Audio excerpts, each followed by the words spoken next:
Hey guys, good morning. So today is May 25, 2025 and it's already I think 7 in the morning. So mag-island hopping mi karon mad to make Canigao Island. So I'm gonna do an outfit check.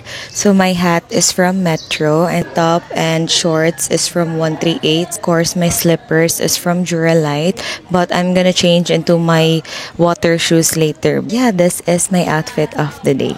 Okay, so our agenda for today is I think just island hopping and then maybe later this afternoon kay we're gonna take some pictures sa sunset kay yesterday wala mi nakatake og pics kay kuan magud siya dili siya init ba, but hopefully later init na kay karon medyo kaawanon gihapon. So I think this is my first time in a very long time nga naka-experience og uwan-uwan diri sa Leyte kay usually every time mo uli mi kay wala man siya uwan. So we are now on our way to Canigao Island and pasensya na if medyo saba ang background kay daghan magtao diri sa bangka good, but yeah, padong na may dito.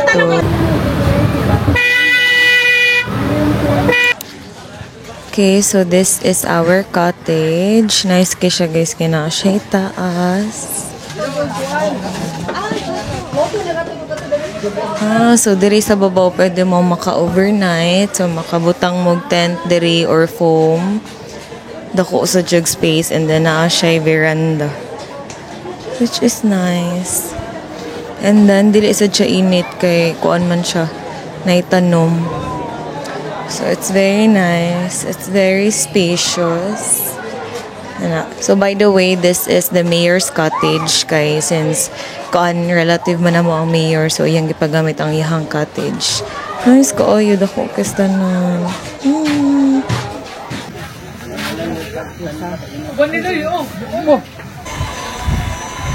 Daghan kay nag-overnight gabi.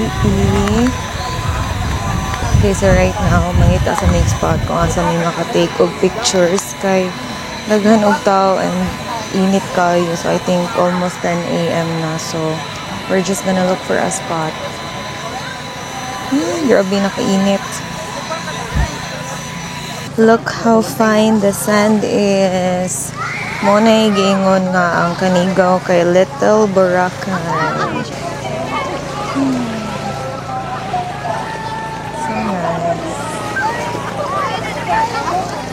Hey guys, I'm back and I am still here sa Canigao Island. So as you can see, walay tao diri sa akong background. That's because I stepped away from my family kay daghan magtao dito nga side good. So moto I chose to walk a little farther from where my family is. So yeah, I'm gonna do a fit check kay para maklaro ninyo akong outfit. So my hat is from Metro. Then my swimsuit is from Shein. So ganahan kay ko yung swimsuit kay ayang color lavender and then maybe pink, and then nasa siya gamay nga heart detail diri.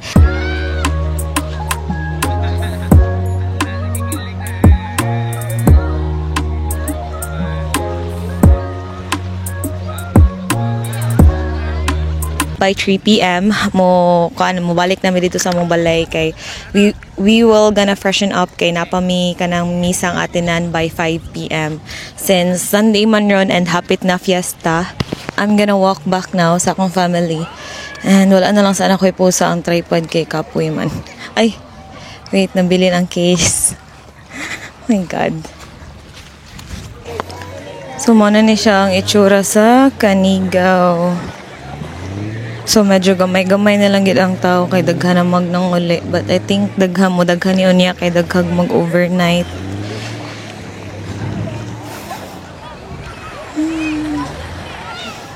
Init na. Okay, I hope dili ma-burn akong face.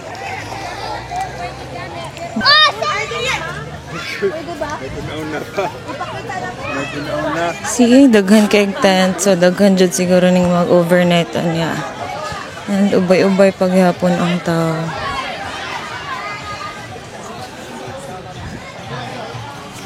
Okay, so nasa daghan nga cottage diri. Same sa uban nga mga island na mga cottages. And then if ganahan mog food, naasad siya katong same sa balik ka sa island nga maka-order mog food, makapaluto mo, etc. So yeah. Hey guys, good morning. So it's already 11 a.m. and we are here sa Amuang Beach House. And as I promised, I'm gonna show you what's inside. Let's go! Okay, so upon entering, na ay chairs and table diri, and then na ay photo wall. So the photos are the pictures of my grandparents, their kids, which are my aunts and uncles, and then ilang mga apusad, so which are my cousins. And then here na ay sala, and then na ay TV. Here we have the dining table, and then another TV. So naa diri ang wifi. And then na ay mga doors diri. So kani nga doors pwede mo muso diri kay wala man siya main door. So this is kanang murag main door na nila. And then over here we have the rooms. So this house has 7 bedrooms. So mo na siya. Mo na ilang mga rooms. Elevated rin siya guys. Wala siya second floor. And then here sa ubos na manihagdan. So naa diri ang prayer area. Mo na siya. And then diring dapita naa ang kitchen. So this is an open kitchen, but we don't cook here. We only cook sa dirty kitchen. So mo na siya ang kitchen. So typical lang siyang kitchen. And that's it. Okay, so this is the view of our house. Mo na siya. Mo ni ang Madera's Beach House. So Madera is the maiden name of my grandma. So nice. La, say hi. Hi. Okay, so na magawas ra ka diri, and then you are back to this amazing view, which is the beach. So this is the place where my cousin and I used to sit in. So diri ma magtambay, especially if maki-wifi may diri sa Pikas, kay before, like a few years ago, wala pa man nauso ang data. So ari mi diri mag-standby sa akong mga cousins kay maki-wifi mi. And now naa na sila dito sa katong catering area kay mag-start naman ang lunch later. So yeah, that's why we are here, because we are celebrating the Vésperas of the fiesta here in Matalo. Okay, so I'm gonna do an outfit check. My hat is from Metro. My dress is from Thailand. Ako na siyang pinalit online. And then my sandals is from GB. My sunnies is from Sunnies. So this is my outfit. And then ang akong bag naman dito, so I will just show it later. But this is my outfit. So I'm gonna show you the overall view of our beach house. So this is the entrance, dihang dapita. And then when you go in, mo na ni ang house. It's so nice and it's so spacious. Mo dyan akong pinakaganahan ng beach house. And then over there, mo na ang dirty kitchen. There na ay Mama Mary, if ever makita ninyo. And then na ay dako kayong hawan. And then this is the view. It's the beach. Before, when I was a kid, we used to kanang golf here kay dako man kay siya place. But now kami upat man mi kabuk cousins karon tulo na lang kay ang isa ni atog bye-bye. So wala na mi nagduwa. But this is the view.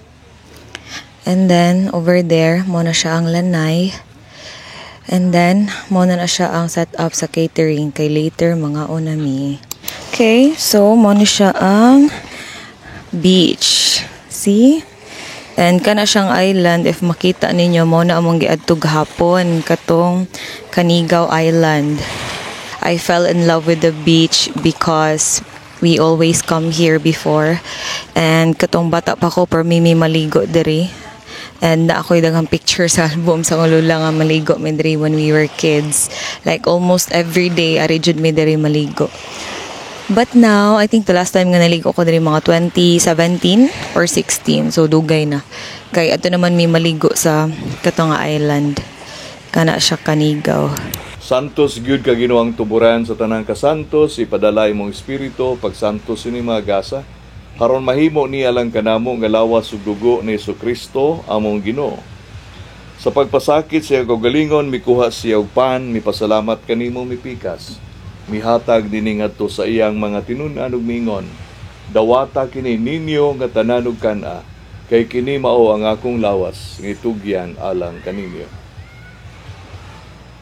Ang Ginoo mana kaninyo, manalangin kaninyong Dios nga makakagahom sa tanan, ang Amahan, ang Anak ug ang Espiritu Santo. Ihalad ang misa sa kalinaw ug ang gugma ni Kristo. Salamat. Okay.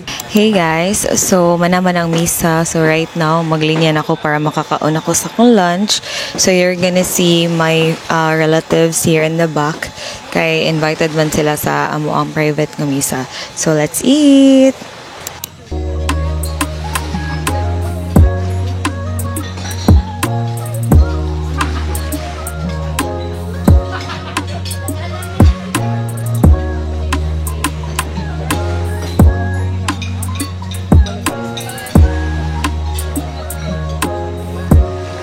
Grabe kay hangin guys. As in, mo dyan akong pinakaganahan sa beach house kay ang hangin super duper ultra mega max cute. See? Oh my god. This is the best view good as in. Hi, I love this beach house.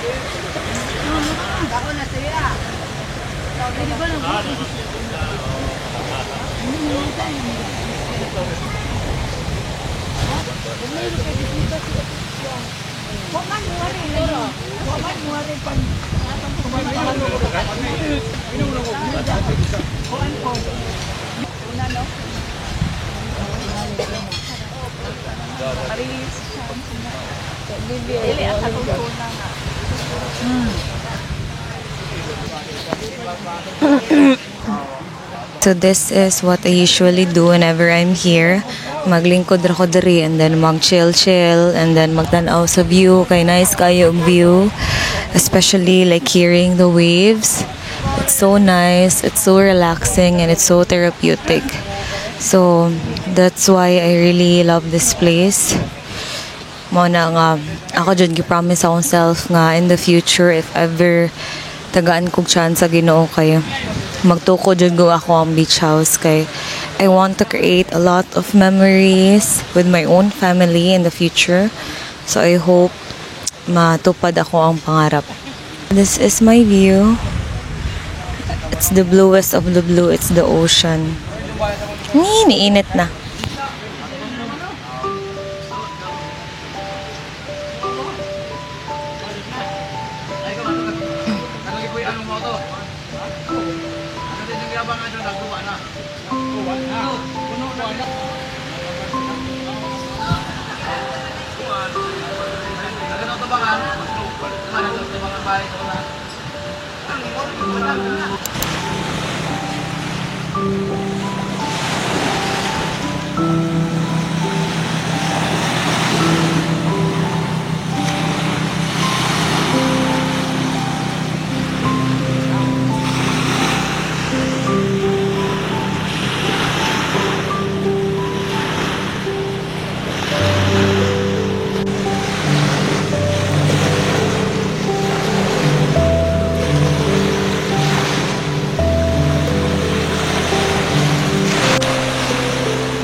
Hey guys, I'm back and nami karon sa boardwalk sa akong mama kay nag-sunset watching me.